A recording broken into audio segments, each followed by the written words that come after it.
ሰላም እንዴት ናችሁ?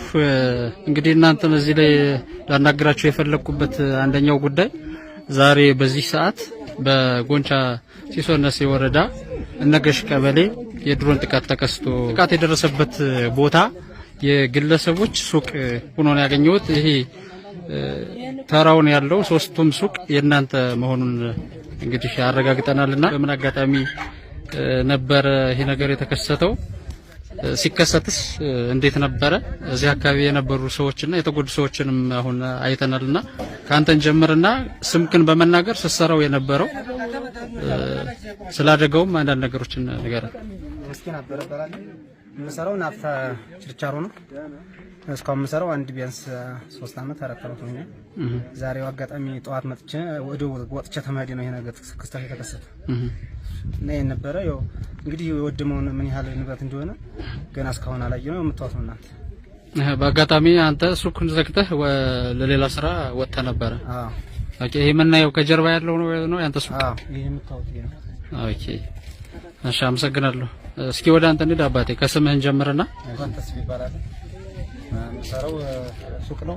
ወደ የሚያወጭት ሱቅ ነው። መሰራው ቅመማ አጋጣሚ ገጠር ቦታ ላይ ጧት ሱቅ ማጥቻ አጋጣሚ ገጠር ቦታ ላይ ሄጄ ነበር። ያው በአጋጣሚ ዱርን ተጣለል ተብሎ ነው እንግዲህ ሰምተን ንብረታችን እንግዲህ ወደሙም ያላወቁ ነው። ያው ውስጡ ላይ ያለ ነገር ሆኖ ተበላሽማል። አመሰግናለሁ። እሺ ወደ አንተ እንምጣና እስኪ የነበረው ሁለት ሀብታም ማለት ተራዶ እና የወሱ ጋር ስለማሳሰ ቅመማ ቅመም የሚሰራ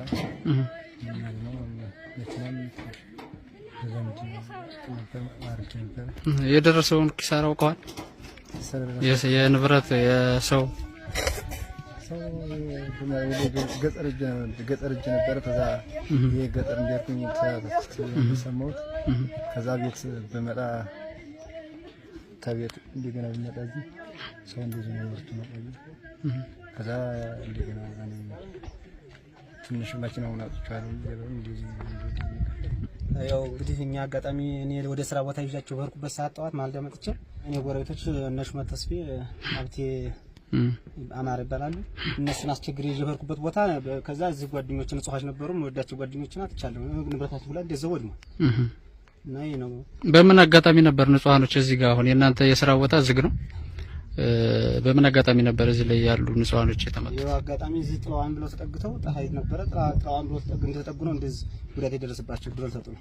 ስንት የሰው ኃይል ይሆናል የሞተው? ያው 10 ምናምን ናቸው የምናውቃቸው። አብዛኛውን ተቆራርጠውብን ስለሆነ በትክክል የምናውቃቸው 10 ናቸው።